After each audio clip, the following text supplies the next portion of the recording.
in the DSM, it's called illness anxiety disorder. That really refers to having an excessive preoccupation with developing an illness that is serious. We become very preoccupied with a vigilance to changes in the body and to any symptoms that might arise. In doing this work, I don't ever want people not to go and get things checked out. But what we want to declutter in some ways is what is anxiety, what is excessive worry, and when is it reasonable? What this condition kind of thrives on is seeking certainty in an uncertain world. And in fact, if we look at our health is and always will be uncertain. So we're developing skills to be accepting of uncertainty, that I can have these worries and I can still be okay. Quick! Is anyone here a doctor? Yes, her name is Dr. Emily, and she's a psychologist. Please welcome to the Imperfects, our very own psychologist! Dr. M! Yeah. Oh, Dr. M. It's very comforting having you in here. Oh, that's so nice. Well, Thanks. it was meant to be. It was meant to be nice. Good. Oh, I was about to say it's like seeing an old friend, but that's exactly what it is. Yeah. For me. It's the perfect analogy. Yeah. Good. It is, 'cause it's real Accurate. life. Yeah. It's like seeing someone who's a psychologist but isn't my psychologist. That's what it feels like. Who you used to work with at a cinema making ice creams together. Yeah, from your point of view, Yeah. That's a good analogy. Yeah. Yeah. It's like catching up with someone who I met through my friend Hugh Van Cuylenberg. Do you know what's amazing about cinemas, which I don't know if I've said this before, but with the popcorn Oh God, and get your Emily, notebooks.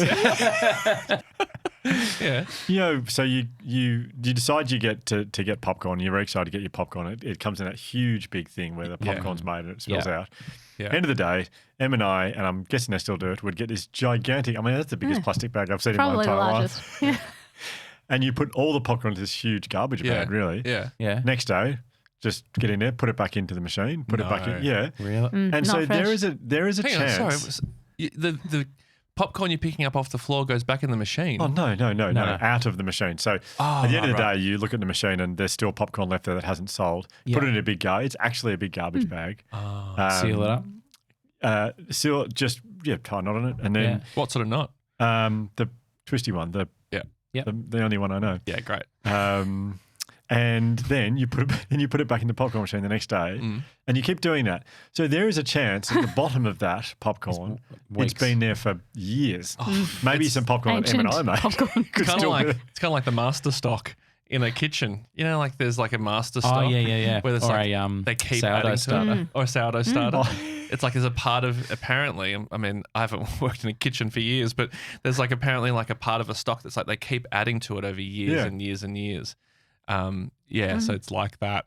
I guess it's a good ad for Historical. Bourne Cinema in that if you go now, you might be able to get popcorn made by Dr. M and Hugh 20-something years ago. Yeah.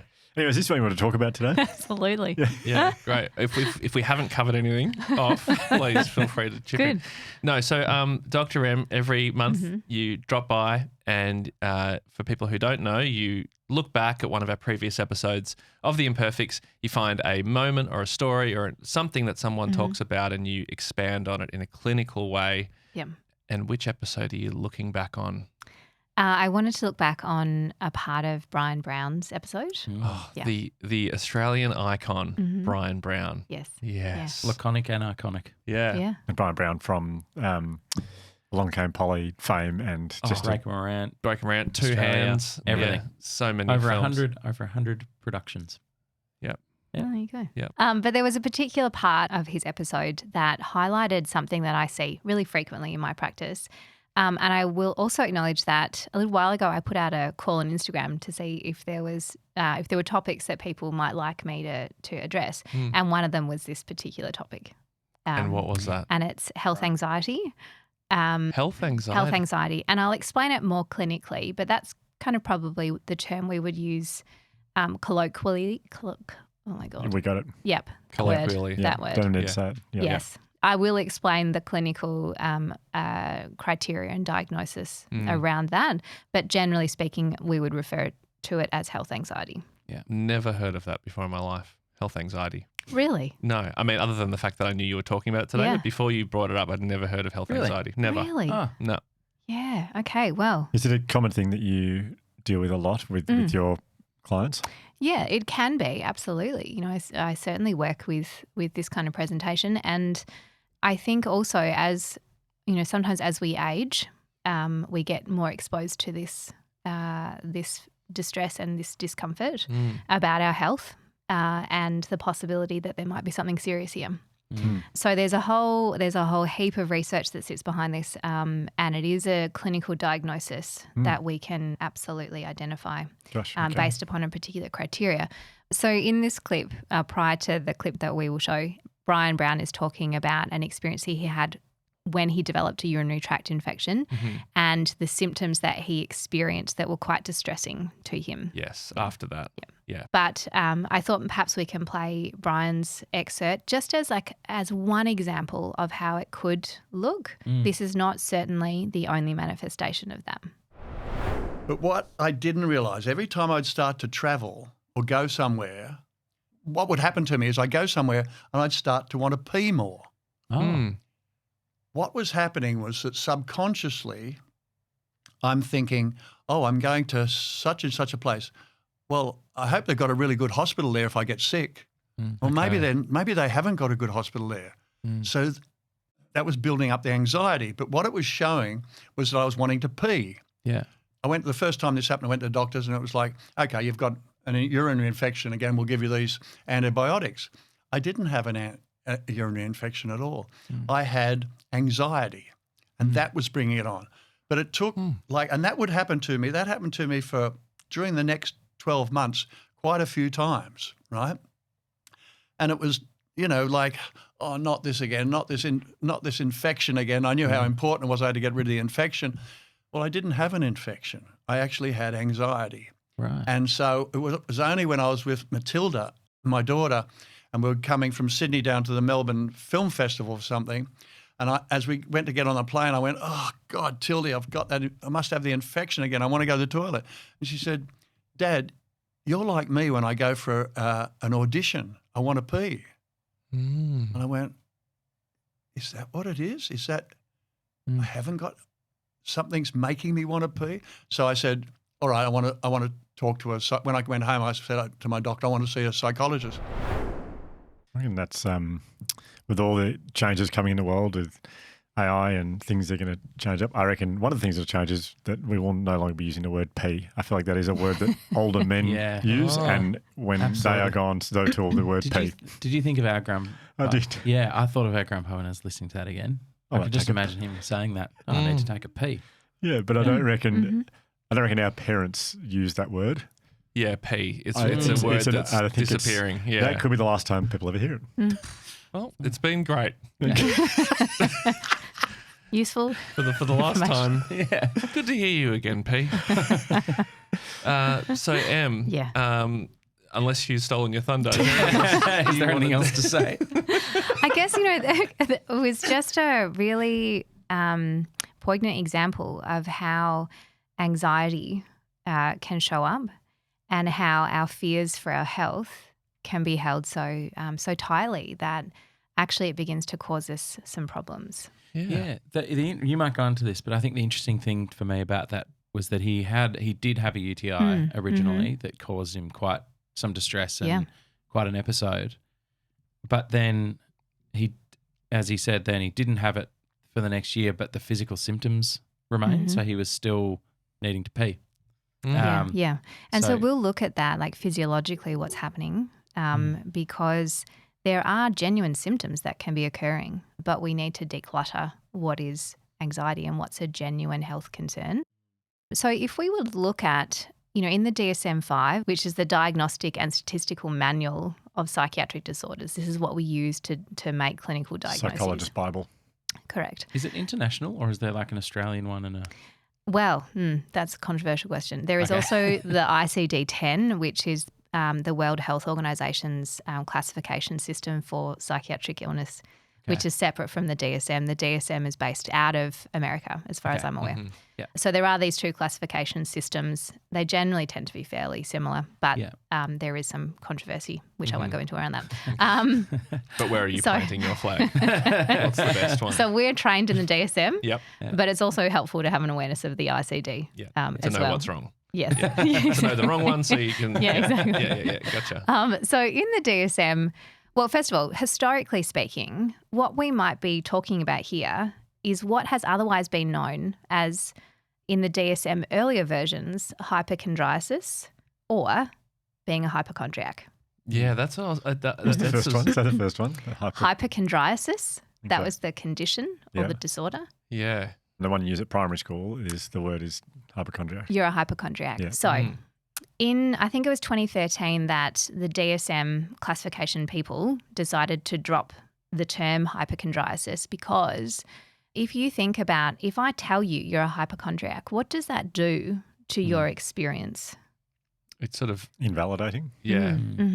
belittles. Yes. Yeah. And so there were, historically some almost like derogatory, minimizing associations with the term being a hypochondriac.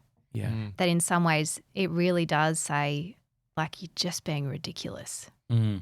Stop worrying and get on with it. Yeah. So I think that change really embodied the fact that for people that are struggling with this, it's deeply distressing and can be really impairing upon your functioning in life. Well, as Brian talks about in that episode, he was so worried about it, it was almost like getting in the way of Yes. him traveling. Yes. Yeah. And if we look at diagnostic criteria, one of them for almost all disorders is a question about the impact that it has on your daily functioning. So if daily functioning is impaired, then we can say, in addition to the other criteria, of course, that this is something really worthy of consideration. Gotcha. So this is someone who is potentially irrationally concerned about getting sick, as opposed to someone who is putting a lot of thought into being healthy all the time. Yes. Is it different? Yes, it is. So if we look at the definition that in the DSM, it's called illness anxiety disorder. Right. Okay. There are a number of other types that come under a general heading, but the one that we're looking at today is illness anxiety disorder. And that really refers to having an excessive preoccupation with developing an illness that is serious. So it's not an preoccupation with developing like a cold, for example. It would be usually that there is excessive preoccupation and worry about developing a serious illness. This might come up, but it seems like the first thing I thought of is this must be so common and difficult for people with OCD. Yeah, there is. So if we look at diagnostic criteria, we can see that they are two distinct disorders, but there is considerable overlap. And there's considerable overlap because let's just say that I notice a trembling in my hand. Okay. So this trembling then makes me feel worried. Yeah. And that this worry is telling me this could be Parkinson's, for example. And so in order to obtain a certainty that this is not it, I reassurance seek. And so the reassurance seeking is in some ways like a compulsion that we would see manifest in OCD, for example. So the trembling in the hand prompts me to do things like Google search, ChatGPT, WebMD. You might do that quite frequently, right? You might go to the doctor and seek multiple tests. And that if we look at what's happening there is that reassurance seeking brings about a temporary relief. So we can see in there how it does mimic OCD. So we get an intrusive thought or a worry, and then the behavior comes on board or the compulsion comes on board to in some ways distinguish the intrusive thought or the worry. So you go to the doctor and the doctor says, what are your other symptoms? It does a medical, and the doctor says, I'm not that concerned. Okay. And so you might go away and say, phew, okay, that's good.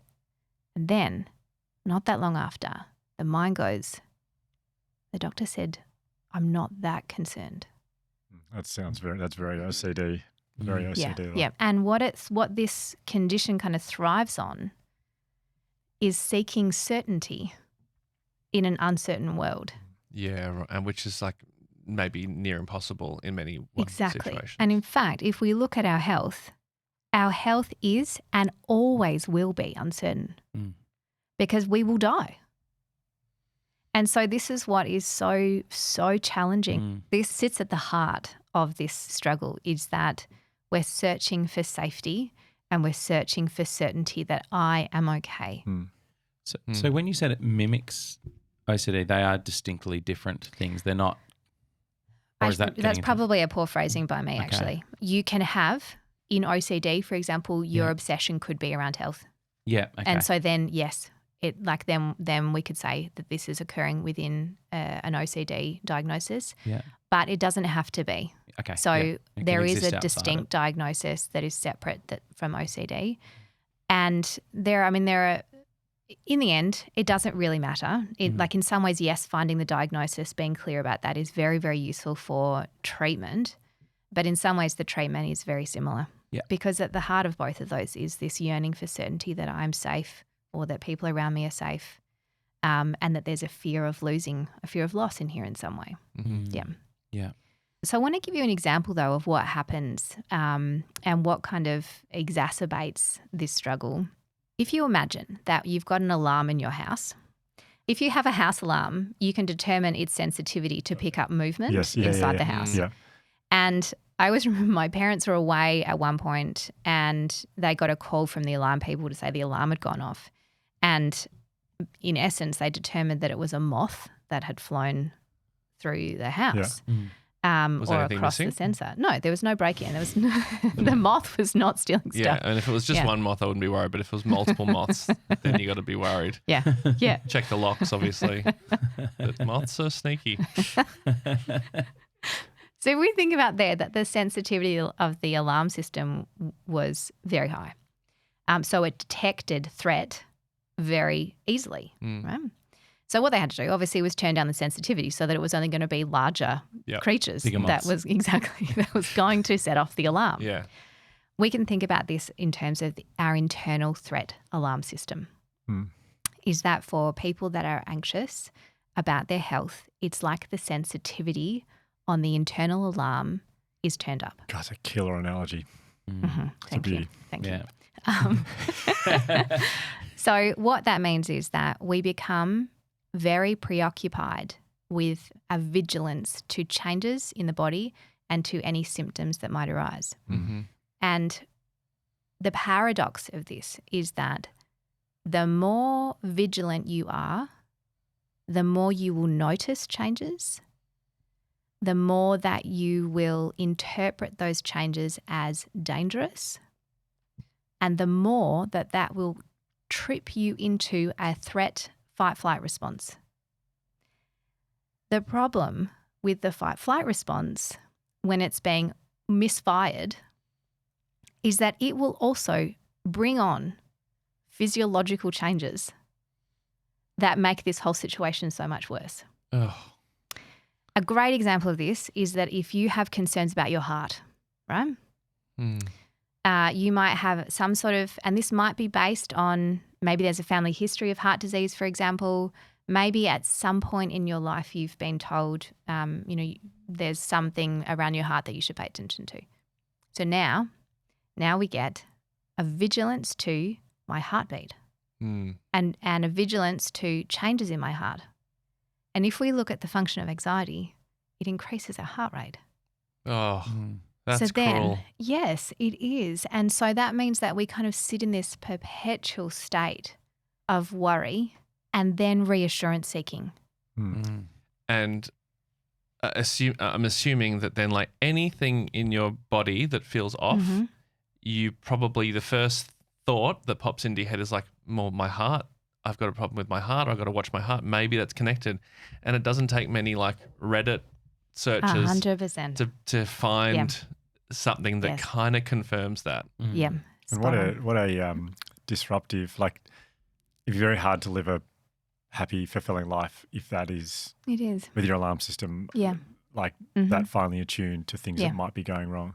It's it is very distressing. It's very distressing, and the irony of this is that, like, when you kind of dig under what this is all about, so we think about basically. It'd be really good to have a lisp in that moment. I don't know you spoke Spanish. That at what sits at the heart of this is death, and that if we fear, so I get an illness, a serious illness, and it is going to bring about a threat to my life, and I die. Me being so preoccupied with this fear of this illness is actually stopping me living. Yeah. So here's the irony, is that I'm so fearful of dying, but my fear is actually stopping me from being alive. Yeah. Yeah. Well, you mean like living to your full? Yes. Yeah. Yeah. And so for some people, it can be like, there's this excessive worry here all the time, like totally preoccupied. Makes it like when this mind is so busy and there's vigilance in the body, like how hard is it to have a conversation? Or, you might be sitting at your desk and you notice a change, so you quickly do a Google search, like temporary relief, and then it's back again. Or you might seek reassurance from your family, like, do you think this has changed? Can you feel this for me? And so that, again, provides a temporary relief, but inevitably the loop begins again. I'm not sure if they would know how to check it. Yeah. Like, or maybe they haven't viewed it properly. What if? Yeah. What if? It's thriving on this what if, even like the 0.01% chance that this could be something. I feel like ChatGPT would just be a landing ground for so many people would be using that as a assurance-seeking device. Yeah, and that's even an interesting term that you said then too, because there is this difference between assurance and reassurance. So something like AI or ChatGPT can move us into reassurance seeking, so that kind of repetitive cycle of seeking some kind of certainty. And that's really different from assurance. So assurance might be something that is experienced when we have sought medical attention and they have provided us with some kind of result or information. So I want to just begin by like even acknowledging that in doing this work, I don't ever want people not to go and get things checked out for a start, right? And so if I have someone that's coming in to see me and they tell me that they're really, really worried that they have a kind of cancer. And so always the first port of call is, have you had this checked down? We need to know, really that you've taken reasonable steps. And this is important. What are reasonable steps? That you've sought consultation, that you've got test results, for example. And now it's only at that point that we would be like, okay, so it feels to me like it's anxiety here that's keeping you stuck. Yeah. So I always want to, put in this kind of disclaimer that, please do your appropriate testing and consultation with your medical professionals. How many times you do this, of course, is your choice. But can we also have a look at what else is happening here at the same time? Yeah. It's a difficult, I feel sorry for, I don't know if feeling sorry for is the right word, but it's a difficult position for GPs, I think, of how to handle this, because how do you play that game correctly to not increase? Because I don't have health anxiety, I definitely don't, but I'm prone to a mild overthinking about stuff. For a few years, I've had a sort of uncomfortable feeling in my chest. I went to the doctor a few times about it, and I felt like he thinks it's nothing. In fact, he's told me a few times, Okay. I don't think anything's, we've done these tests. And then on like the third time, he's like, maybe we should, it's clearly causing you concern. I don't think these tests are going to show anything, but maybe we should go get them done anyway. But and ironically, when he said that to me, I've got the paperwork to do it. I haven't gone and done the tests. It was this weird thing of like the way he explained it. But it almost felt like I think he knows nothing's wrong. Yeah. but he's managing my anxiety Yes. and my Yeah. process with it as much as anything. Yeah. And I feel like that's a difficult position for him to be in, because the more he says, no, we'll just get the test done, that might make me go, oh, hang on, maybe there is something wrong if you think we should get tests done straight away. Yeah. I think it's a tremendously difficult position for GPs in particular to manage because, yes, we can see that there can be an interplay of anxiety here. And so how they walk the line of being validating and compassionate, and yet also not at times, like not buying into the excessive need for reassurance. And I think, it sounds like your GP, managed that in such a kind of kind way. And I think I like that part where, like, I don't think there's anything wrong, but I can see you're worried. Yeah. Like that, even that phrase is very validating. Yeah. It's kind of really stepping into how you might be feeling there. Yeah. Yeah. Yeah. And he was like, if it's causing you worry, then that is a problem in itself. So let's try and stop that. Was sort of the so that's Chat GP. As opposed to, It's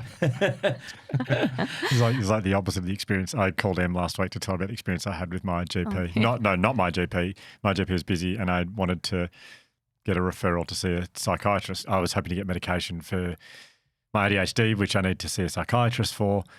And I spoke to this lady on the phone and explained, I said, I think I might have ADHD and would like to see a psychiatrist and a referral. And she goes, okay, tell me about your life a bit. This is over the phone. And then she said, I don't think that's ADHD. I think you just need to get a good night's sleep. And you could really try to use your calendar better so you're not late to things. And maybe you could work on communication styles with people so that it's a bit clearer. So I don't think that's ADHD. You just need a good night's sleep and just use your calendar better. With all due respect, we've already put out a fair bit of ADHD content in regards to Hughes, so we can't wind that back. Yeah. So this is, and I think that kind of highlights how painful it feels to be dismissed, but also we can see the function there of the reassurance seeking. So let's just say, Josh, that you got that referral for that test, for example. Your GP says, I don't think it's anything. So you go and get the test. And then the test comes back all clear. And the mind says, well, what if the radiologist didn't read the results properly? Yeah. I've heard about this before. I've heard about so-and-so's neighbour. Their doctor missed that. Yeah. What if mine's missed it? So this anxiety is feeding on this possibility of what if. Absolutely. Yeah. And again, it becomes so immensely preoccupying. There also feels like a terrible irony there that not only that it can increase the anxiety, but I would assume that if you're stressed, stress can cause illness. Yeah. So like you could actually cause physical illness. That's such a tricky thing. Yeah. Because it's then stressed. I'm stressed about being stressed. Yeah. Yes. Yeah. And so, yes, that is absolutely something that I would work with, with clients is really acknowledging that, yes, we know that stress in the long term can have a cumulative effect on our physiological health. So, yeah, we do want to pay attention to what that cost is for you. But we also want to have a look at understanding why this might be occurring. I think that feels really important for people to get a sense as to, why am I having this experience? Why am I so preoccupied with this? And there are a number of different, like if we look at the origins or the etiology of something like this kind of struggle, is that there are a number of different pathways that might lead us down to being more vulnerable to feeling very anxious about our health.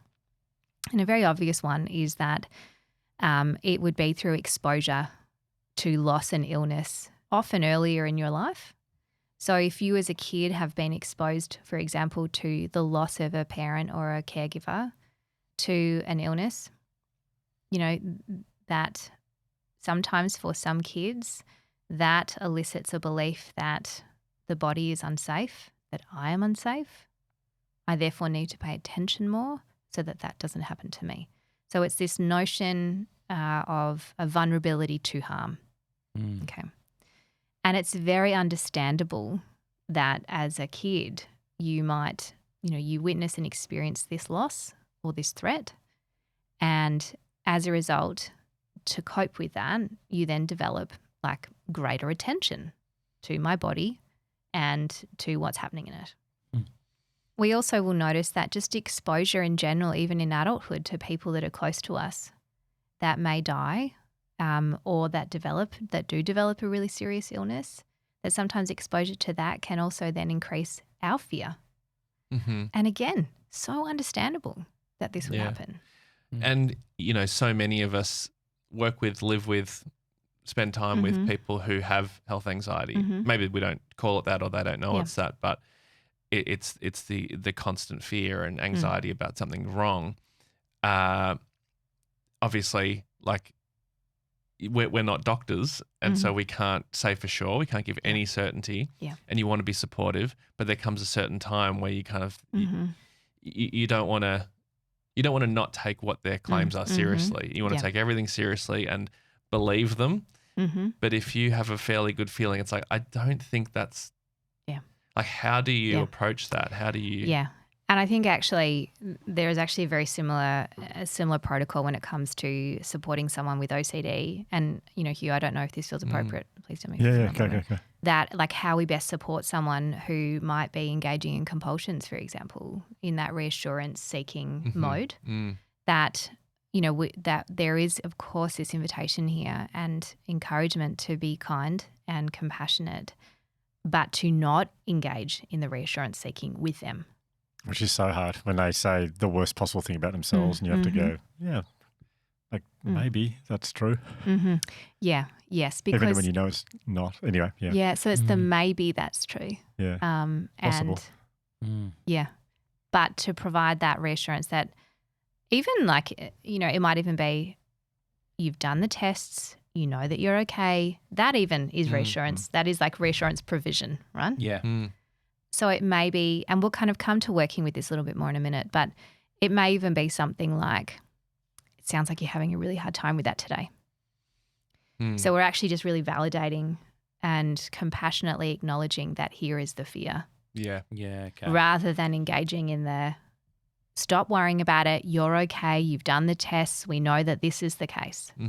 That actually just feeds the loop. Yeah. That's so helpful. I mean, that's probably really helpful just generally living or working with someone with just anxiety in any situation. I mean, we can see that in so many different experiences of anxiety. So even something like social anxiety, maybe, you say to your partner, did I say that wrong? Like, do you think that like Sally didn't like what I was saying there? Yeah. And you go, no, Sally was fine. She was fine. The person that's seeking that reassurance for a little while will feel like, oh, phew, that's good. And then in the, like, you're lying in bed at night and you're like, no, there was something about Sally's face that really, I just don't think. And is that because your anxious thoughts is just like searching for any threat? Yeah, we are searching for certainty. Right. And so sorry, with that example, so searching for some sort of certainty, and there's no certainty in like me saying, no, don't worry, it was fine, because it's not enough. You'd be like, what do you know? How would you know? It's good for a moment. Yes. Yeah. It might feel, this is kind of like, it's a little bit like addiction in some ways. It's like this cycle of reinforcement. That I get a hit and I feel better, I feel relief, and now the urge is increasing again. And so then I just get stuck in this repetitive loop of seeking reassurance, feeling slightly better, feeling anxious again, intrusive thoughts, checking, Googling, seeking reassurance, feeling slightly better. It's so exhausting. Just feels like a good time to mention Penny's podcast. She has her psychologist, Andrea, who's just an expert in and has done a lot of exposure therapy with Penny, but then also talks about assurance and offering reassurance. There's a great episode on how that actually looks, how you're meant to how you're meant to respond when someone is seeking assurance from you. Yeah, that's great. Yeah, her podcast is called It's Not What You Think. Yeah, and look, I have referred lots of clients to that podcast and the feedback has been absolutely phenomenal. Oh, really? Yeah. Oh my gosh, great. yes. Really? Yeah. Yeah, and I think it really speaks to how much it's needed, because we don't talk about it because it can feel very shameful. When we think about health anxiety, it's often very internal. So we spend so much time focused inward. And we may feel embarrassed or ashamed to acknowledge that I'm sitting here so anxious that I have cancer. We actually may not disclose that to other people. Yeah. And our reassurance seeking is actually more private. And particularly with if there's a health condition that is, of a more embarrassing, in a more embarrassing area, like if it's something that you don't feel comfortable talking to someone about, and so you're in it on your own, and it's very lonely. Yeah, Like it's really lonely being so caught up in your mind and in your body. And in that way, it also then becomes very disconnecting. So it's like all the things that allow us to thrive and to find joy and pleasure and to live the life you want is really getting compromised. What I also just want to mention, because this feels important, is that there are lots of different ways in which we would engage in checking or reassurance seeking. So one of them does tend to be body checking, and I want to just give you some examples of what that could look like. So, for example, with skin cancer, you're obsessively checking moles. So it might be every day. You might even draw, like some people will draw outlines around their moles to see if they've grown to be able to check. Some people will use like rulers to measure distance. Some people will be obsessively checking their breasts, for example. And the trouble with those sorts of behaviours, like for example with the checking of the breasts, is that the more you do that, the more you actually create tenderness in the breast and the more that it actually starts to feel painful. And so now we have physical symptoms that have resulted from the checking that are now telling me I should be worried, right? Yeah. So there are some examples. There are other examples like examining bodily fluids.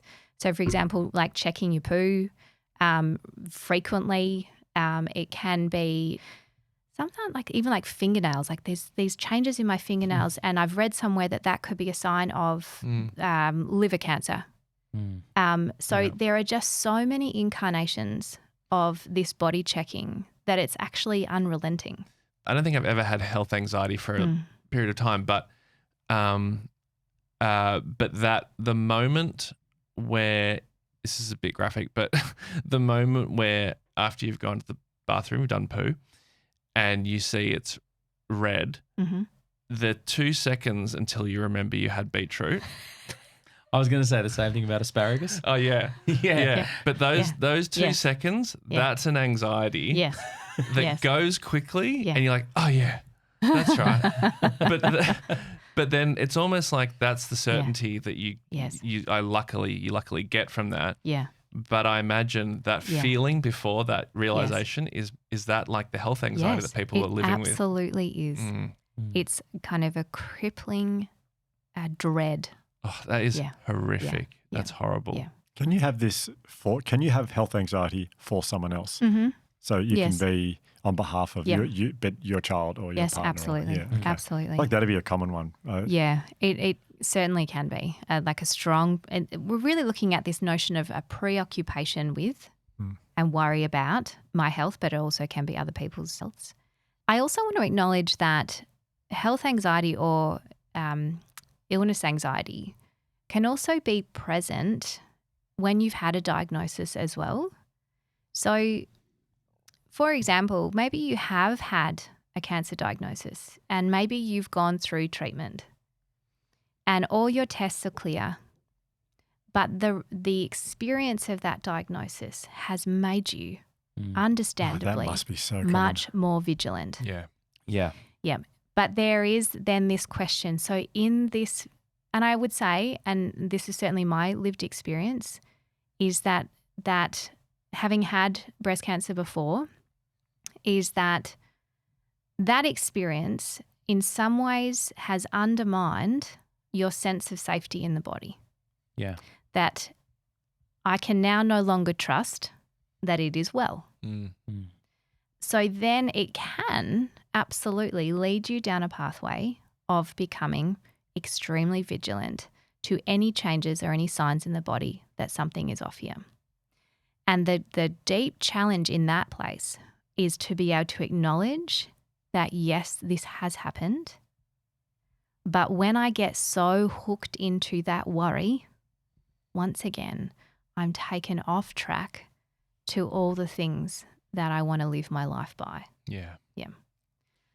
So that's a more, I guess, more nuanced place in this particular disorder. But so understandable. Yeah, so understandable. Yeah. Yeah. But it can still be very debilitating, even though you actually might be healthy. Yeah. This might be a pretty dark idea, but you sort of went there a little bit before.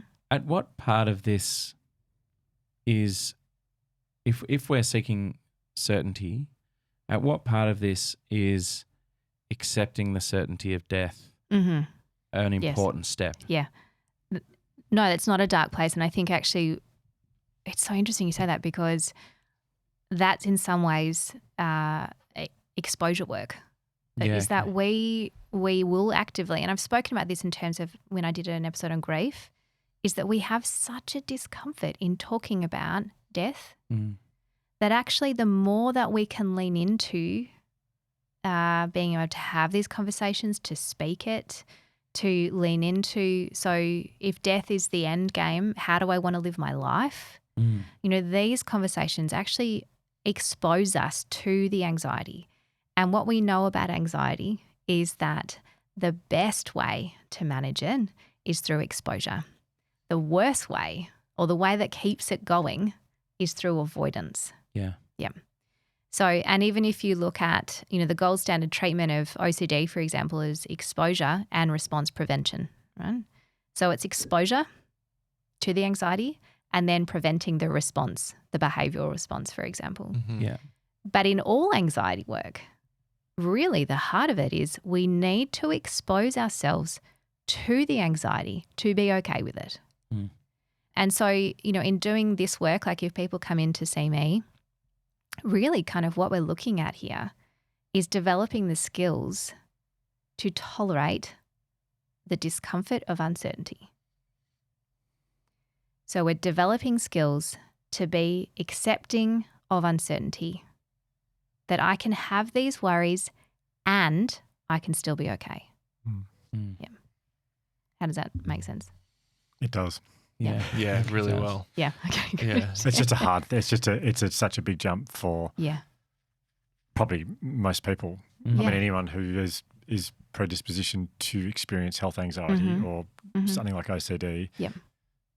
That's the whole battle for them, is to try and move towards, I'm going to live with that uncertainty, be comfortable with. Yes. And to be fair, that it's not a cognitive decision. So what I mean by that is that I can't just tell you, just be okay with uncertainty. Or you can't tell yourself, I'm going to be okay with uncertainty. This is actually, it's much deeper work than that. It requires, because to be honest, you could go and get that from ChatGPT, or you could just tell yourself that and you'd be like, off sailing, I'm living my life now. Yeah. It's much, much harder than that. Yeah. How helpful is it because as we know, like anxiety gets you to spend too much time thinking about the past or the future, and you're not, like you say, you're not living your life now. But how helpful is it to think positively about the future? To try and imagine a time where you could be, the anxiety could be less or gone.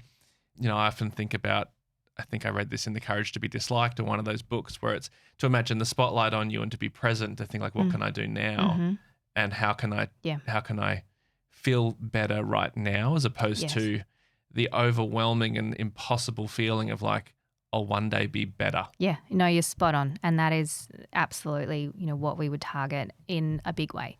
And so that really is this practice of being able to feel safe right now.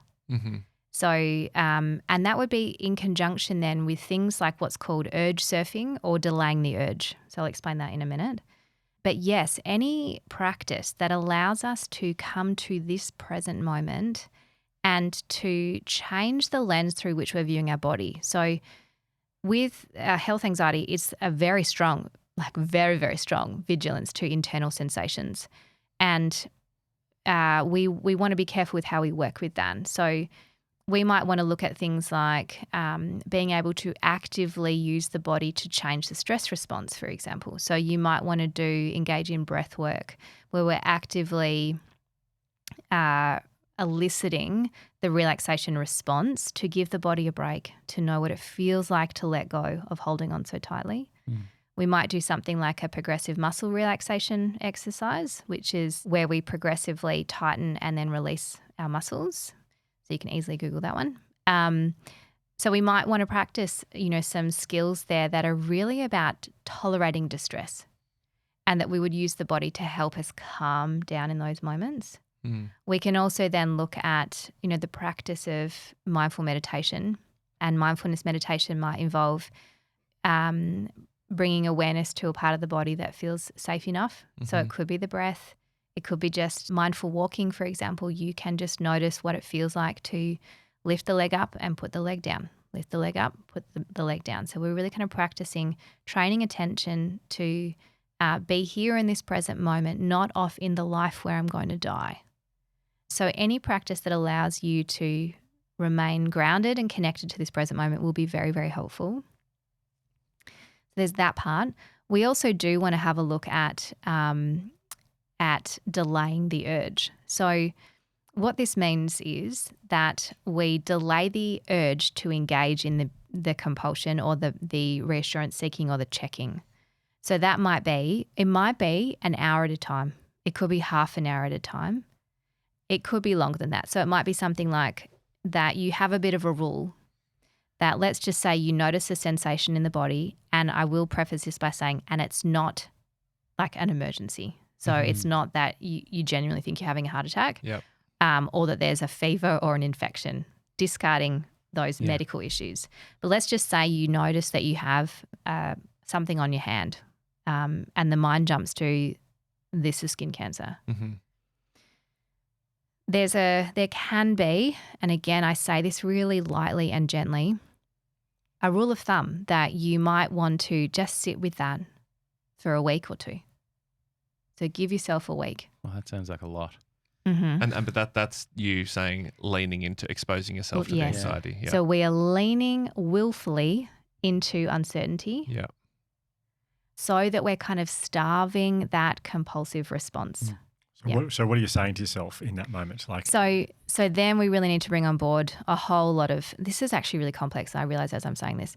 And perhaps I will say here that if this is something that you are struggling with, I absolutely encourage you, if it's possible, to engage with a health professional about this, because it's quite complex and you really need to pay good attention to, how it feels, for example, when you're listening to this. But we need to bring on board a lot of self-compassion when that is happening. So it might be, like I'll tell you for myself, and that is that if I notice a symptom in my body, my natural urge would be to book a doctor's appointment pretty immediately, right? And these symptoms that I might notice may have absolutely nothing to do with breast cancer. They actually, they sometimes can be completely unrelated, completely different part of my body. And so my response to that would be just like, I'm noticing I'm feeling really anxious. So we can kind of bring on board this really compassionate language that allows me to step back from getting really hooked into the thoughts. So I'm using this kind of noticing language. I'm noticing I'm feeling really anxious. And then it might be something like, Emily, that's very understandable. This feels really hard. And so we're kind of offering this compassion here. And then it might be, I'm also noticing the urge to Google that. Okay, so I'm just noticing it. I don't have to act on it. I'm also noticing that I want to book a doctor's appointment, but I'm just going to sit with that for a second. And then we can kind of, what we tend to notice when we call it urge surfing is that an urge will, if you imagine a wave, the wave reaches a peak. But often we will jump off the wave before it's reached the peak. And what we want to be kind of practicing is that this urge or the anxiety will reach a peak and then it will start to subside. Now, if this symptom is still here in a few days or in a week, I'll be like, okay, so it's probably reasonable for me to go and see the doctor. But what we want to declutter in some ways is, what is anxiety? What is excessive worry? And when is it reasonable? Now, sometimes we may find that urge is now just kind of coming and going and we can be okay with it. the reason why this is so tricky is because we never want to dismiss a medical concern. Yeah. This is why it's really hard to navigate, and why it requires a lot of curiosity when you're struggling with that, to notice what is reasonable, what can I be okay tolerating, and when do I seek medical attention. Yeah. So, the practice of self-compassion is really, really helpful. Being able to notice and name what's here. I'm really struggling with this feeling today. And then it might be, okay, what do I need now? And maybe it's self-soothing stuff. So maybe you want to go and do something that feels calming or relaxing to you. Maybe it's that you want to, go and do something silly with your kids, or you want to go out and go for a run. What is that next thing that you're going to do that's going to help you sit with this discomfort that's here, to help you not engage in that checking again? Because the people, like, this is, I think, really helpful, obviously, but for a lot of people who will, if something feels a bit off, the person who will immediately book a doctor's appointment and be like, well, I'm checking. Even if someone tells them, or they think that's overkill, like, I don't need to, like, it's just a seeming little thing, but why not? And I think the mentality of doing that is like, what's the harm? Yeah. Like, why not? I'll just go and get it checked out, and then at least I know. Yes. But I think what you're saying in this episode is like, well, the harm is living with this anxiety all the time. Yes, exactly. Yeah. Or the potential and that harm. the anxiety is pushing you around so much that you're not living your life anymore. Yeah, and you're living with a life of worry. Yes, yes. And gosh, how exhausting and how distressing that is. Yeah. And, it is such a tricky thing because the fear of death is very understandable. And it highlights how much we value and love this life. It's this fear of losing something that is deeply important to us. And so when that fear is here, it's very natural that is going to push us around. Like, it's a big thing for new parents. I think that's when you really start to think about your own mortality when you have kids, for a lot of people. Yeah. Yes. And then any threat to the fact that you may not be here for them is just you're so hyper fixated on. Yeah. I don't have health anxiety at all, but I feel like for the first few months, maybe for the first 6 months of like our first child's life, I absolutely did. Yeah.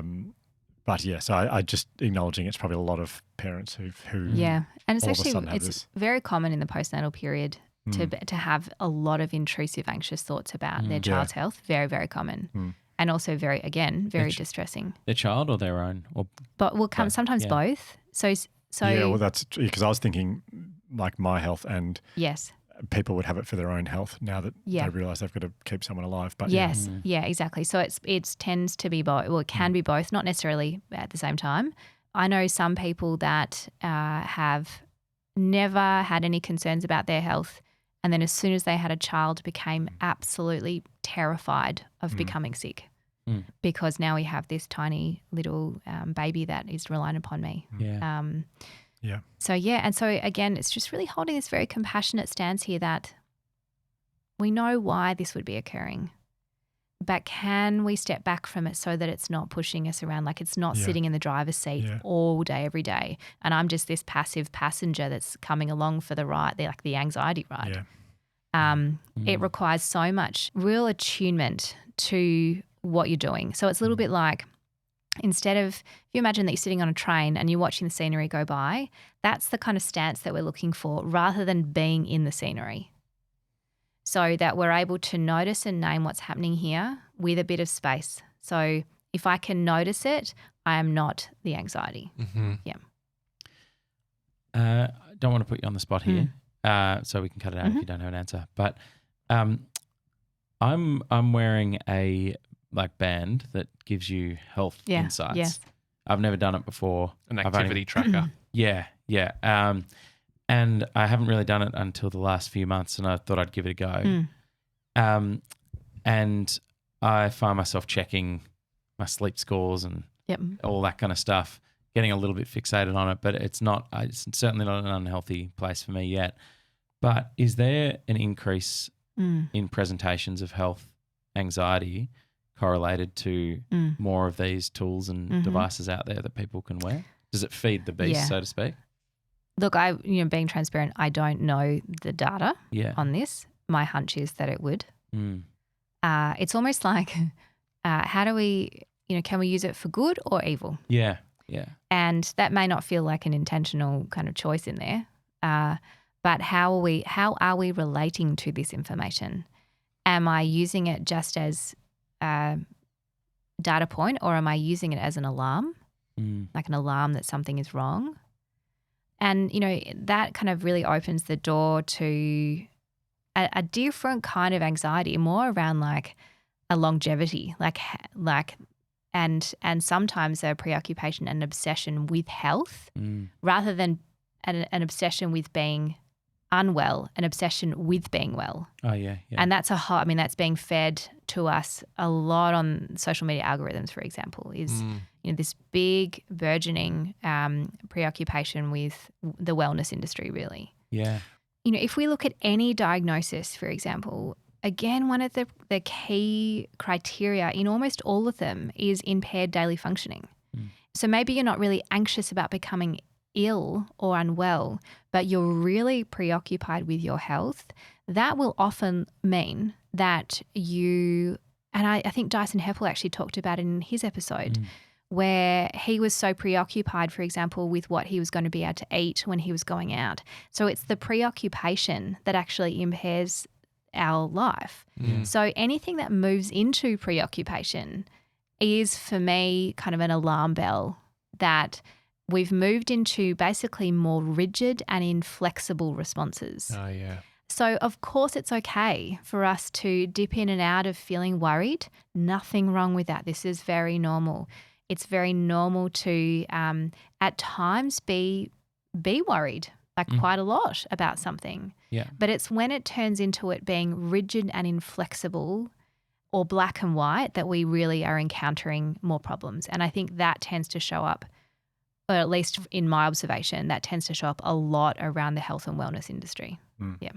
Yeah. Well, it's interesting, Josh, that you said, because I think that's such a good point. And obviously, as that technology gets better in the watches and the bands and the rings and everything, it's almost like what we're seeking is this certainty. We're trying to get more certainty on our sleep, and my sleep score was 7.5, but God, if I can get to 7.7 tonight, but what does that even mean? But the certainty of success or health, but you're saying, Em, that there is no certainty. And so it feels like what this tech is giving us is the illusion of certainty. Yes, that's a great point. But it probably never can actually give us the certainty we're looking for. Yeah, it's a tricky thing. I think for me, because I think I've been thinking a lot about this, and I think potentially kind of genetically, because I think the least health anxious person I've ever met is our dad. Yes. And I think potentially I just don't have that thing.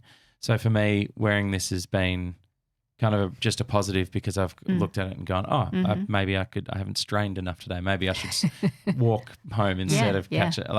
Little things like that, or sleep score is bad, I should make sure I get to sleep. Yeah. So for me, it's been good. But I feel like for someone who has health anxiety, it'd be like giving someone with an eating disorder a wearable scales that they can't. I think that's a wonderful analogy. Yeah. And so this is the thing, is that it's there's individual differences here, and that it depends how we're using it. So how are we using the information? Same thing can be said with ChatGPT. Are we using ChatGPT for reassurance, or are we using it for strategies? So, for example, the reassurance seeking would be I've got this here, what could it be? And then you get involved in all the prompts and it becomes pretty intense. Or you can say, I'm really struggling with health anxiety today. Can you give me some tools? Yeah. So, we can use it. It's we use it for good or we use it for evil. And so the big invitation there is to be really discerning. What am I actually engaging in here? Yeah. And aware of it. How is this helping me? Yeah. That's so good, Em. I feel like, especially, I'm sure it absolutely boomed during COVID, that whole experience. And I feel like off the back of that, people are probably a lot more aware of it. I think it's such a great topic. Yeah. Well, I hope that, it is a really complex thing to understand. But I think, for me, the reason that it felt really important to mention is, in so many other circumstances, the more that we name this, the less shame there is attached to it, and the more that we can readily work with it. So, if there's something that people have heard in the episode today that really resonates, I would absolutely encourage you to seek some assistance with it. It is absolutely workable. So this is the thing. It's not that it needs to be ironically like a death sentence, that this is something that we can really actively work with so that you get back to living the life that you actually so dearly hold. Yeah. That's like, it's so relieving when there are these things that we talk about in this podcast and there actually is something you can do. Like a lot of the things, it's really, really hard, or there is nothing you can do and it's just dealing with it. But this, you can do something. There are evidence-based interventions and strategies that we know work really well with this. Yeah. That's great. Yeah. Amazing. Awesome. Thank you, Em. Pleasure. So good to see you. Thanks for having me. Maybe as a fun game to finish, we could all try and say the word that Em couldn't say earlier and see who is best at it. So let's all take it in turns and see who. Josh, would you like to go first? Yeah. Colloquial. Colloquially. Oh, no problem. Yeah. No, I can't do it. Colloquially. Colloquially. Yeah, close. What a hard word. It's a tough word. That's a poor choice on my part to use that one. Shame on you, Em. Yeah. No, I think the person who invented the word probably needs to think about that person. Yeah. Let's find their Instagram and let's absolutely troll them. Yeah, sounds good. Yeah. Anyway, Ev, thank you so much for Thank another you. incredibly helpful episode. Thank you very much. Thank you, Em. Thanks, Em. Thank you.